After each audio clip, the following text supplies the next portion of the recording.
இது உடனே முடிவு போற விஷயம் கிடையாது. தொடர்ந்து பல முறை அழைக்கப்படுவார். பல கட்டங்களாக விசாரணை நடக்கும். அவர் ஒத்துழைப்பதை பொறுத்து தான் மேற்கொண்டு விசாரணை எந்த டைரக்ஷன்ல போகுதுங்கிறது முடிவெடுப்பாங்க. அதனால உடனடியா இந்த கேஸுக்கு தீர்ப்பு வந்துருமா அப்படின்னா கிடையாது. இது 1-2 டிகேடுக்கு தொடரும். சிபிஐ இந்த விசாரணையில முழுமையான ஆதாரங்கள் எல்லாத்தையுமே எடுத்துக்கிட்டாங்க. ஒரு உதாரணம், அந்த வாகனம் நம்ம சொன்னோம் இல்லையா, அது கிட்டத்தட்ட 4-5 நாட்களுக்கு முன்னால அந்த வாகனத்தையும் ஃபுல்லா இன்ஸ்பெக்ட் பண்ணியிருக்காங்க. அதுல இருக்கக்கூடிய ரெக்கார்டிங்ஸ் எல்லாம் டெலீட் பண்ணப்பட்டிருந்ததா சொல்றாங்க. அப்ப யாரு என்ன சொன்னாங்க, உள்ள என்ன நடந்துச்சு, அந்த 6-7 மணி நேரம் பாரதிய ஜனதா சொல்லுவதை கேட்டாக வேண்டிய கட்டாயத்திற்கு தள்ளப்படுவதற்கான வாய்ப்புகளும் இருக்கிறது. கேட்டாதான் அவருக்கு ரிலாக்ஸேஷன் வேணா கிடைக்குமே ஒழிய இந்த கேஸ்ல இருந்து விடுவிக்கிறதுங்கிறது இனி பாரதிய ஜனதா இருக்கின்ற வரை அவருக்கு கிடையாது. இது எல்லாமே ஒரு நாடகமா கூட இருக்கிறதுக்கான வாய்ப்பு இருக்கு. பாரதிய ஜனதா இப்போதைக்கு நடிக்கிற மிரட்டுறான்னு இது பின்னாடி என்ன அவருடைய கொள்கை எதிரின்னு சொல்லிட்டு இருக்காரு. அப்படி இருக்கும்போது சிடி நிர்மல்குமார் பாரதிய ஜனதால இருந்து இங்க சேர்றது எப்படி? அப்ப ஆர்டிபிஷியலா அவருக்கு மேல ஒரு எதிர்ப்பு நிலை, மனநிலை இருக்கிற மாதிரி காட்டுறோம். அங்க அடிக்கிற மாதிரி அடிப்போம், நீ வலிக்கிற மாதிரி நடிக்கணும். விஜய்க்கு சிம்பத்தி வருதா, அவங்களுக்கு பிக்கப் ஆகுதா அப்படின்னு மத்திய அரசு வாட்ச் பண்றாங்க. சிம்பத்தி கெயின் ஆச்சுன்னா அந்த பொலிட்டிக்கலா அந்த மூவ் எடுத்துக்குவாங்க. சிம்பத்தி பிக் ஆகலாம் வச்சு செஞ்சுட்டு போயிடுவாங்க. ரெண்டே ஆப்ஷன் தான். அவங்க மனிதர்களை வைத்து விளையாடக்கூடியவர்கள். ஒன்றிய அரசு பொறுத்த வரைக்கும் நீங்க எல்லா மாநிலங்களும் இது மாதிரியான விளையாட்டுகள் அவங்க விளையாடிட்டு தான் இருக்காங்க. அப்ப இது விஜய்க்கு எப்படி கன்வெர்ட் ஆகுதா ஆகலையான்னு பாக்குறாங்க. விஜய்க்கு அந்த லீடர்ஷிப் ஸ்கில் இருக்கா, தான் கூட நிப்பாங்களா அப்படிங்கறத டெஸ்ட் பண்றாங்க. அது எந்த மொமெண்டம் பிக் ஆகுதோ அந்த டைரக்ஷன்ல பிஜேபி நகரும்.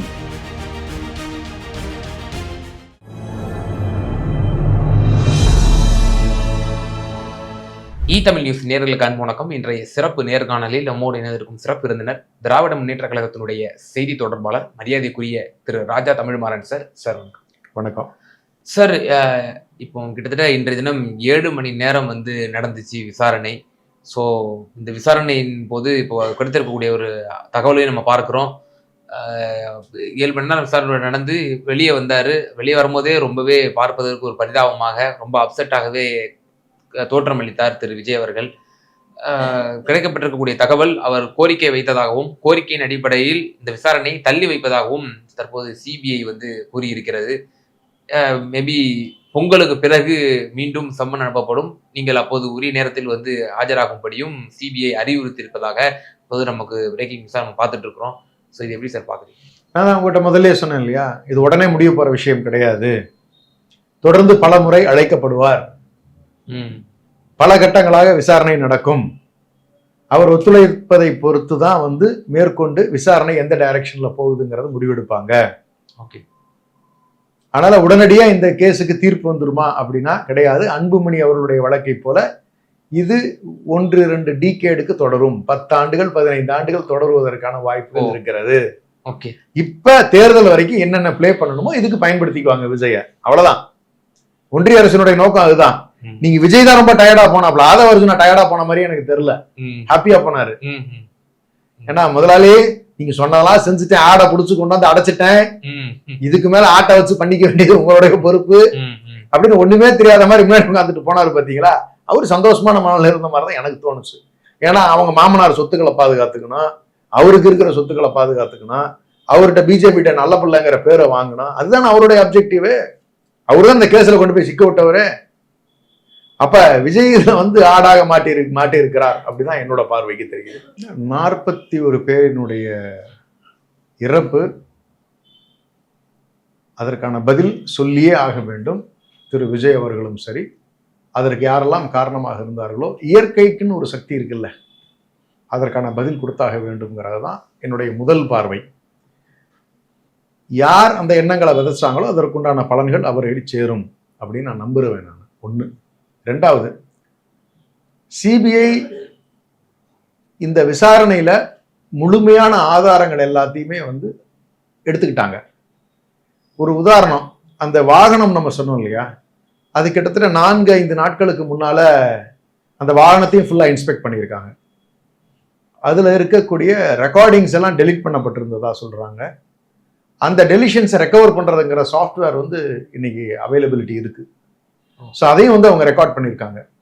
அப்ப அதுல இருக்கக்கூடிய இந்த ரெக்கார்டிங்ஸையும் வந்து ஆய்வுக்கு எடுத்திருக்காங்க சிபிஐ அப்படிங்கிறத நமக்கு இருக்கக்கூடிய தகவல்கள் தெரிய வருது. அப்ப யாரு என்ன சொன்னாங்க, உள்ள என்ன நடந்துச்சு, அந்த 6-7 மணி நேரம், அந்த இன்னைக்கு 7 மணி நேரம் நீங்க சொல்றீங்க இல்லையா, இந்த 7 மணி நேரம் லேட்டு தான் அன்னைக்கு அவ்வளவு பிரச்சனை கிளப்புச்சு. அந்த 41 பேர் உயிர் இழப்புக்கு காரணமாச்சு. நீங்க 12 மணி 2 மணின்னு சொன்ன கதையெல்லாம் திரும்ப நீங்க 8 மணிக்கு கொண்டு போகும்போது தான் இந்த பிரச்சனை ஏற்பட்டுச்சு. அப்ப சிபிஐ பொறுத்த வரைக்கும் முழுமையான ஆதாரங்களை திரட்டி வைத்துக் கொண்டுதான் அவரை கூப்பிட்டுருக்குங்கிறதான் உண்மை.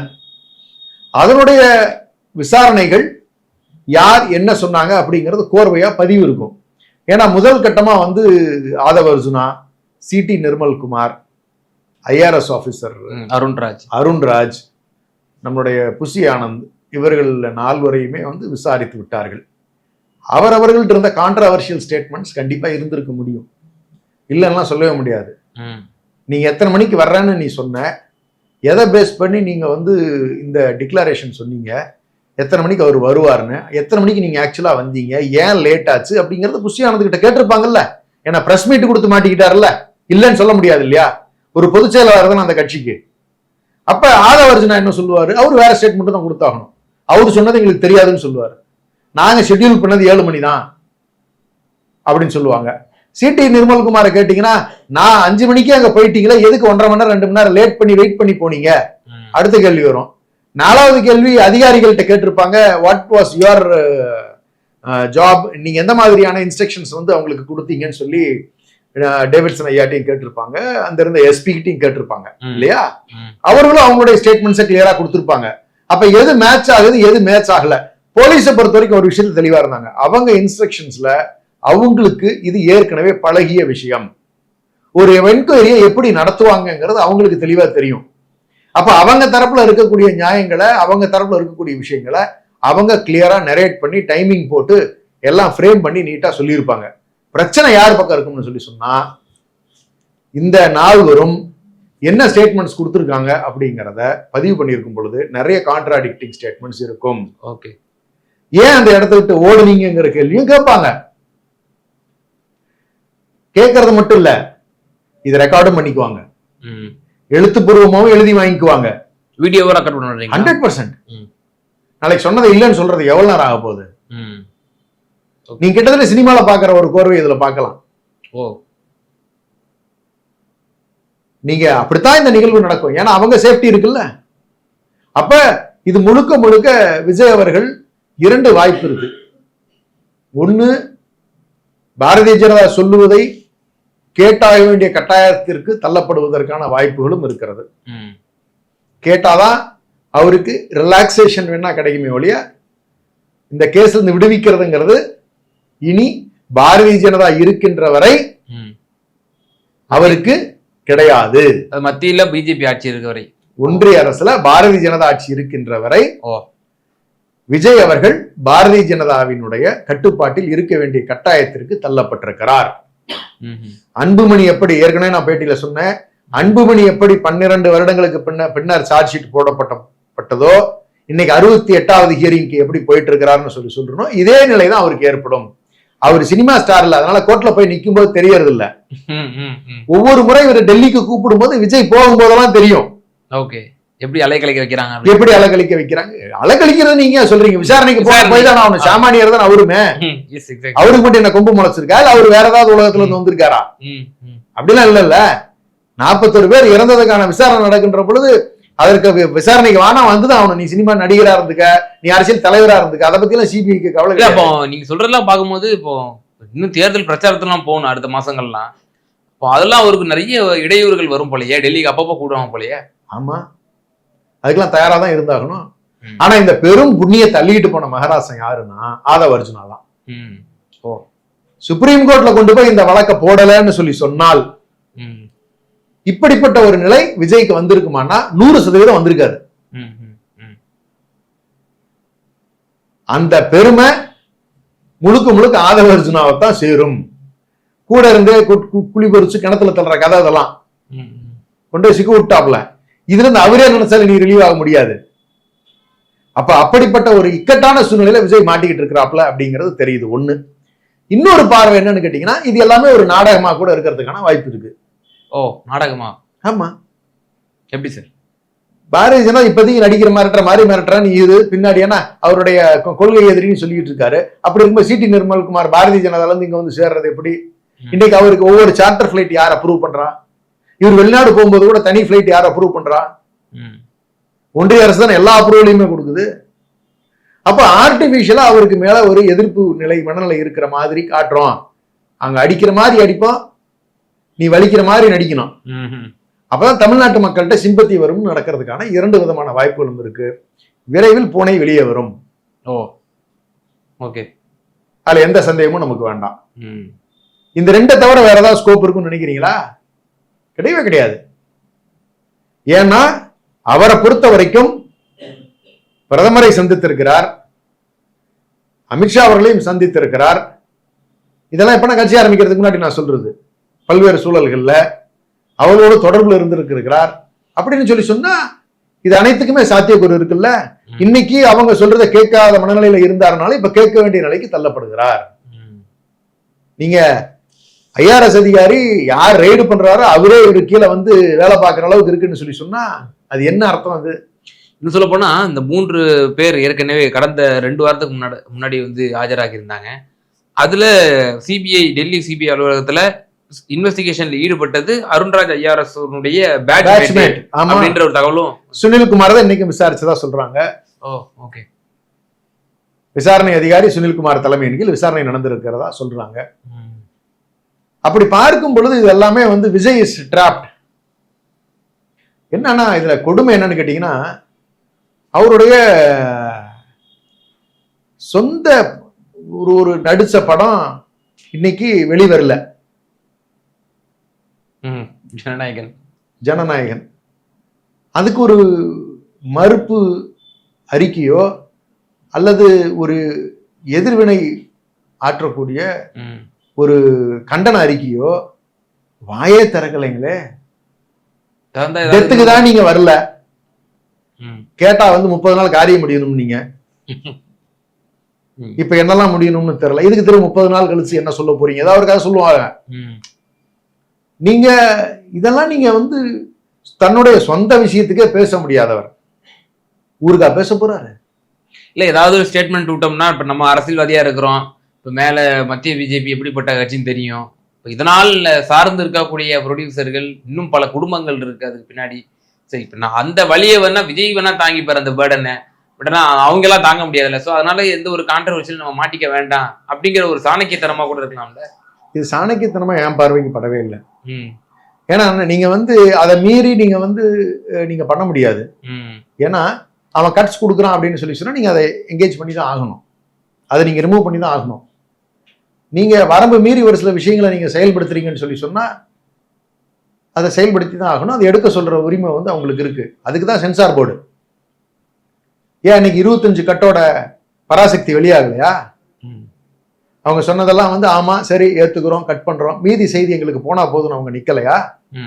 உங்களுக்கு மட்டும் என்ன சார் வந்துச்சு? நீங்களும் சொன்னதை கேட்டிருந்தீங்கன்னா வேலை முடியும்ல. உங்க கருத்துக்களை நீங்க பதிவிடுங்க, வேண்டாம்னு சொல்ல. நீங்க ஆர்மியோட லோகோ பயன்படுத்தும் பொழுது இந்திய இறையாண்மைக்கு குந்தகம் வருகின்ற வகையில இருக்குங்கிறது அவர்களுடைய பார்வை. நீங்க ஜஸ்ட் லைக் தட் நீங்க ஒன்னு கேரி பண்ணிட முடியாது. லோகோஸ் ஒரு சிலது நீங்க கேரி பண்ணும்போது நீங்க யுவர் ஆன்சரபிள். அப்ப அதற்கான பதில்கள் எல்லாம் சொல்ல வேண்டிய கட்டாயம் அவருக்கு இருக்குத்தானே செய்யுது. அப்ப மாத்தீங்கன்னா மாத்திக்கணும். அதை செய்ய தயாரா இல்லை அப்படிங்கிறது ஒரு மேம்போக்கா பார்க்கின்ற பொழுது ஏதோ ஒரு கன்ஃபியூஷன் இருந்துகிட்டு இருக்கு. அதை எதிர்த்து பேசுற மனநிலை அவர் இல்லை அப்படிங்கிறது தெரியுது. இது எப்ப வருங்கிறது படம் ரிலீஸ் ஆகும்னா காம்ப்ரமைஸ் ஆயிட்டா வந்துடலாம். இல்ல ஒரு டீலிங்ல நாங்க மிரட்டுற மாதிரி மிரட்டிட்டு இருக்கோம், சிம்பத்தியை கிரவுண்ட்ல கெயின் பண்ணு. அதான் இந்த 2 ஆப்ஷனுமே 2 பிளேவுமே இருக்கு. ஓகே, இதுல இதையும் சொல்ல முடியல அதையும் சொல்ல முடியல. இட் ஆல் காலம் தான் பதில் சொல்லும். It is all answerable in near future. இதுக்கான பதில்கள் எத்தனையுமே வந்து வரும். வெயிட் பண்ணி தான் பார்க்கணும். இப்போ ஏற்கனவே இந்த ஜனநாயகன் ஷூட்டிங் வந்து இந்த கரூர் ஸ்பாட்ல நடந்துச்சு, அது உயர்தர கேமராவெல்லாம் எடுத்தாங்க அப்படின்ற மாதிரியும் ஒரு சிக்கலும் அப்போதே முன்வைக்கப்பட்டது, பல விமர்சனங்கள். இன்றைய விசாரணையில் அது சார்ந்த கோணத்திலும் வந்து இல்ல எல்லா கோணங்கள்லயும் அவங்க கேட்டிருப்பாங்க. ஏன்னு கேட்டுக்கிட்டீங்கன்னா அதுக்கு ஒரு ஆதாரம் அவங்களே எஸ்டாப்ளிஷ் பண்ணி மாட்டினாங்க. ஜனநாயகன்ல அதே போன்றது ஒரு நிகழ்வை வந்து கிராபிக்ஸ்ல காட்டுறாங்க,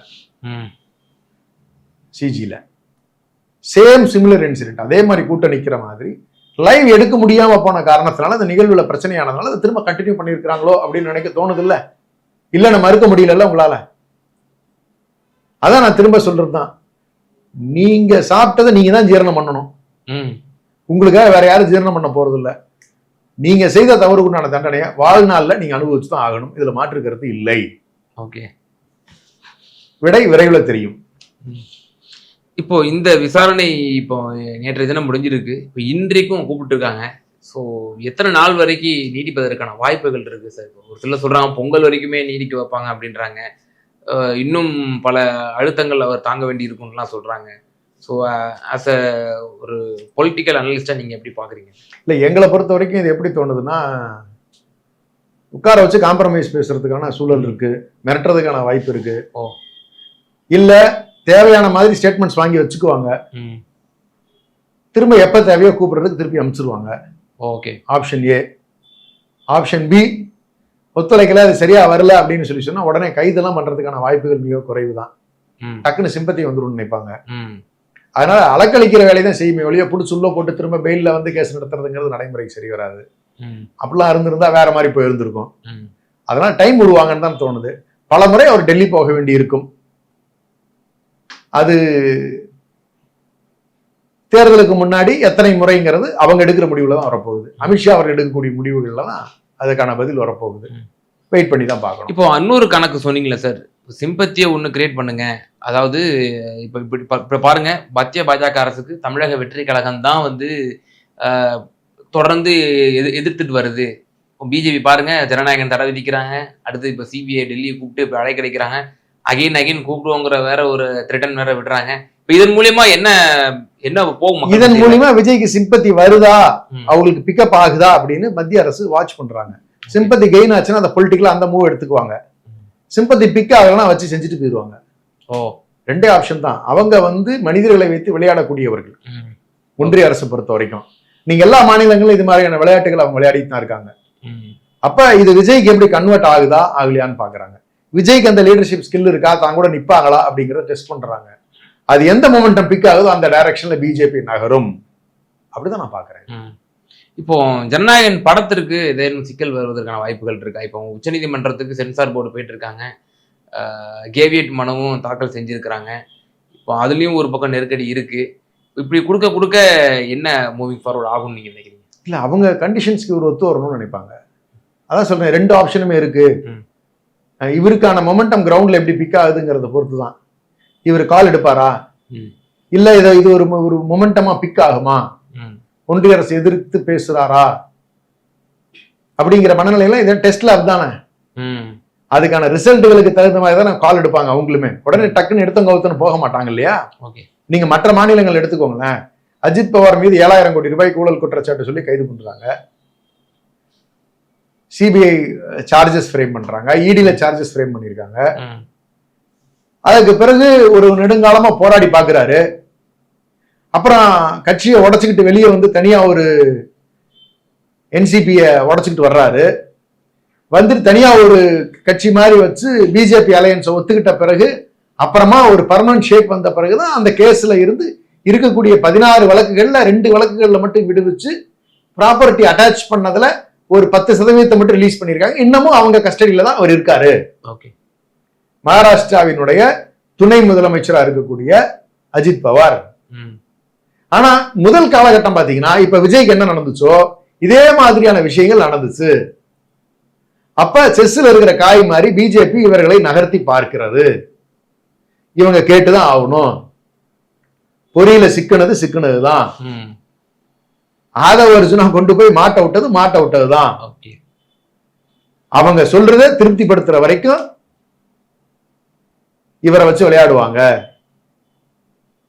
அவரும் பயந்த சுபாவம் தான். அவர் ஒன்றும் பெரிய போல்டு கேரக்டர்லாம் கிடையாது, ஃபேஸ் பண்ணி வர்றவரெல்லாம் கிடையாது. அப்படி இருந்திருந்தா நீங்க கரூர் இன்சிடென்ட்லயே வந்து அந்த மக்கள் இறந்த பொழுது வந்து நின்று ஃபேஸ் பண்ணிட்டு போயிருந்தாருன்னு சொன்னா அந்த லீடர்ஷிப் கேப்பபிலிட்டி இருக்குன்னு சொல்லலாம். திரும்பி பார்க்காம ஓடி போனவர் தானே. அப்ப அந்த character is not leadership material. எனக்கு இதுல இறுதியான 2 முக்கியமான கேள்வி சார். இந்த விசாரணையின் போது ஒரு அம்சம் ஒரு ஒரு விஷயம் கேள்வி கேட்கப்பட்டதாகவும் அந்த பல செய்திகளை நம்ம பார்க்கிறோம். இப்போ கடந்த அக்டோபர் மாதம் அவர் பாதிக்கப்பட்ட விக்டிம்ஸ் எல்லாத்தையும் மாமல்லபுரத்தில் கூட்டு வர வச்சு அவர் வந்து அந்த நிவாரணத்தை கொடுத்து சில மணி நேரங்கள் தனிமையில் அவங்கள்ட்ட இருந்து பேசியிருக்கிறாரு. இது சட்ட வல்லுநர்கள் பல சந்தேகத்திற்குள்ளாக்குனாங்க. இது வந்து சாட்சிகளை கலைக்கக்கூடிய ஒரு அம்சமாகவும் இருக்கு. இது வந்து சிபிஐ அலோவ் பண்ணியிருக்கவே கூடாது, எப்படி அலோவ் பண்ணாங்க அப்படின்ற மாதிரியும் பல விமர்சனங்கள் அப்போது வந்தது. இது சம்பந்தமாக இன்றைய தினம் கேள்வி கேட்கப்பட்டதாகவும் நம்ம பல செய்தி ஊடகங்கள் நம்ம பார்த்தோம். 2வது சார், அதே போல கான்ஸ்பிரன்சி தியரிஸ் வந்து தொடர்ந்து அவர் சொல்லிட்டு இருந்தாங்க. ஆரம்பத்தில் ஸ்ப்ரே அடிச்சாங்க, ஊசியை வச்சு குத்துனாங்க, கத்தியை வச்சு கிழிச்சாங்க கையை அப்படின்ற மாதிரிலாம் அப்போது இந்த கான்ஸ்பிரன்சி தியரிஸ்லாம் முன் வச்சிருந்தாங்க. மீண்டும் சதி சதி சதி என்ற ஒரு இதுதான் முன்வைக்கப்பட்டது. நைனா நாகேந்திரன் உட்பட ஓப்பன் ஸ்டேஜில் பெயர் சொல்லியே உங்க அமைச்சர் வந்து கடுமையான விமர்சனத்தை முன் வச்சார். இப்போ இந்த கான்ஸ்பிரன்சி தியரியை இவர் சிபிஐயிடம் வாக்குமூலமாக கொடுத்திருப்பாரா?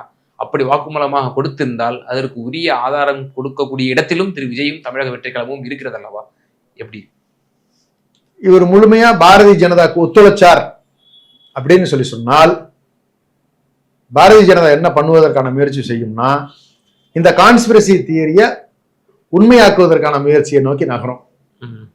அவங்கள காப்பாத்தி விடணும்ல, அப்பத்திக்கு ஒரு ரிலீஃப் கொடுக்கணும்ல, அவனுக்கு தான் சப்போர்ட் பண்றேன், நீ பண்றல்ல அப்படிங்கிற ஒரு முடிவுக்கு வரணும்னா, விஜயை காப்பாற்றணும்னா அந்த தியரியை நோக்கி நகர்ந்து தற்காலிகமா இந்த விளையாட்டுகள் நடக்கும். தீர்ப்பு வருமானா வராது. அந்த கான்ஸ்பிரசி தியரிக்கு அடுத்தபடியா யாரையாவது கூப்பிட்டு விசாரிக்கணும்னா விசாரிப்பதற்கான வாய்ப்புகள் உண்டு. ஏகாதிபத்திய சர்வ வல்லமை படைத்ததாக சிபிஐ தன்னை நினைத்துக் கொண்டு செயல்படுகிறது. ஆனால் சிபிஐ வழக்கு முடியுமானா முடியாது. அப்ப விஜய்க்கு இந்த தேர்தல் வரை ரிலாக்ஸேஷன் கொடுக்கணும், அவர் ஒத்துழைச்சிட்டார் அப்படின்னு சொன்னால் டைரக்ஷன் மாறுவதற்கான வாய்ப்புகள் உண்டு, இல்லைன்னு சொல்ல முடியாது. ஆனா ஒரு விஷயம் நீங்க தெளிவா வச்சுக்கோங்க, அங்க பார்த்தாரு, அவங்ககிட்ட டைம் ஸ்பெண்ட் பண்ணாரு, இது எதுக்குமே எந்த ஆதாரமுமே இல்லை. ஆனா நிதியை கொடுத்திருக்காருங்கிறது ஒரு உண்மை உண்டு. அதுவுமே வந்து எப்பன்னா ஒரு 30 நாள் கழிச்சு தான் அதை கூப்பிட்டு கொடுத்தாங்க. அது வரைக்குமே அவங்களுக்கு சொல்லப்பட்டது என்னன்னா, நீங்க எங்களுக்கு எதிராக எந்த ஸ்டேட்மெண்ட்டும் நீங்க கொடுத்துடக்கூடாது, உங்களுக்கு அண்ணன் கண்டிப்பா பண்ணுவாங்க, வெயிட் பண்ணுங்க. இல்ல பலரும் வந்து என்ன வாக்குமூலம் கொடுத்தாங்கன்னா, அங்க உடன் இருந்தவங்க காலெல்லாம் விழுந்து எங்கள்கிட்ட மன்னிப்பு கேட்டாருலாம் கூட சொன்னாங்க விஜய் அவர்கள். இல்ல அது நடிப்பு தாங்க, நடிகருக்கு இதெல்லாம் என்ன புதுசா என்ன? அவரை பொறுத்த வரைக்கும் என்ன ஸ்கிரிப்ட் சொல்றீங்களோ, என்ன டைலாக் டெலிவரி பண்ண சொல்றீங்களோ செய்வாரு. உணர்வு ரீதியா அவருக்கு வந்து கொள்கைகள் பேச தெரியுமா, உணர்வு ரீதியா அந்த மக்களினுடைய பண்பாடு தெரியுமா, இதெல்லாம் தெரியுமான்னா எனக்கு தெரிஞ்ச வரைக்கும் மிகப்பெரிய சந்தேகம் தான் இருக்கு. ஏன்னா ஒரு கோர்வையா ஒரு 10 நிமிஷம் அவரால் பேப்பர் இல்லாம ஒரு கருத்தை பதிவிட முடியுது, ஆனா இது வரைக்குமே இல்லை. அவரை சினிமாலே எனக்கு தெரிஞ்சு என்ன சொல்லுவாங்கன்னு சொன்னா, ஒரு டைலாக் டெலிவரி எல்லாத்தையுமே வந்து அவர் ப்ரீ டிட்டர்மைன் பண்ணி, சார் நீங்க இதை வந்தா நீங்க சொல்லுவீங்க, உடனே அவங்க இப்படி ரியாக்ட் பண்ணுவாங்க, இதான் சார் நடக்கும் அப்படின்னு சொல்லி கூப்பிட்டு போவாங்க. அவர் அதை டெலிவர் பண்ணுவார், டெலிவரி பண்ணிட்டு திரும்ப போயிடுவார், அவ்வளவுதான். நிஜமா உணர்வு ரீதியா ஒரு பேட்டியை கொடுக்கறதோ இல்ல உணர்வு ரீதியா ஒரு ஒரு பிரஸ் மீட் அப்படின்னு பிரஸ் மீட் பண்ணிருப்பாருல்ல, நீங்க இப்ப எங்களை மாதிரி இருக்கிறோம், அரசியல் இருக்கிறோம் அப்படின்னு சொன்னா பிரஸ் சந்திக்கும் பொழுது உங்களோட எண்ணங்களினுடைய வெளிப்பாடு வந்துரும்ல. அதுதானே நீங்க நிஜமா ஒரு பொலிட்டீஷியனா இருக்கிறதுக்கான பேசிக் குவாலிஃபிகேஷன். நீங்க இன்னைக்கு வரைக்கும் நீங்க பிரஸ் சந்திக்க மாட்டேங்கிறீங்களே, எதிர்கொள்ளவே மாட்டேங்கிறீங்களே, அப்ப என்ன அர்த்தம்? அது உங்ககிட்ட வந்து ப்ரீ டிட்டர்மைன்ட் ஐடியா இல்ல, உங்ககிட்ட அந்த லீடர்ஷிப் மெட்டீரியலுக்கான கண்டென்ட் இல்ல. நீங்க யாரோ சொல்லுவதற்காக ஒரு போதையில வந்து நீங்க வந்து ஒரு அரசியல்வாதி, நம்ம பெரிய தலைவர் ஆயிட்டோம், நம்ம வந்து அடுத்து இதுதான், நம்ம இப்படிதான் போக போறோம் அப்படிங்கிற ஒரு மனநிலையில நீங்க வந்து வேலை பார்க்குற மாதிரிலாம் தெரியுது. நீங்க நிஜமா லீடர்ஷிப் மெட்டீரியலா இருந்தீங்கன்னு சொன்னா, பீப்புளுக்காக நான் இந்த இதெல்லாம் செய்யணும்னு விரும்புறேன், இப்படிதான் நாங்க திட்டமிட்டு இருக்கோம், இப்படிலாம் செய்ய போறோம்னு வந்து பிரீஃப் பண்றதுக்கு தயாரா இருக்கணும்ல. அது இல்லையே. அப்படின்னா அந்த மெட்டீரியல் அவர் இல்ல. இது இன்னும் டைம் ஆகாம இன்னும் நிறைய எக்ஸ்போஸ் ஆகும். நீங்க கரூர் இன்சிடென்ட் ஒரு எக்ஸ்போஷரு, இப்ப படத்துக்கு பேசாம போறது ஒரு எக்ஸ்போஷரு, அவருடைய குணாதிசயங்களை இயற்கையை காட்டி கொடுக்கும்னு நான் நம்புறேன். நிச்சயமா சார். இன்றைய தினம் 2வது நாளாக அவருடைய அந்த டெல்லி சிபிஐ அலுவலகத்தில் அவர் ஆஜராக இருக்கிறார். அது சம்பந்தமான விசாரணையும் வந்து தொடர இருக்கிறது. சொன்னது போல பல கணக்குகள், அரசியல் கணக்குகள், பல கிடுக்குப்பிடிகள் விஜய் மீது போடப்பட்டிருக்கின்றன. பொறுத்திருந்து பார்ப்போம். மூவிங் ஃபார்வர்ட் எப்படி போக போகுது இந்த விசாரணையுடைய கோணம் என்பது பற்றி. ரொம்ப நன்றி உங்களோட நேரத்தை பயணம். நன்றி தோழர்.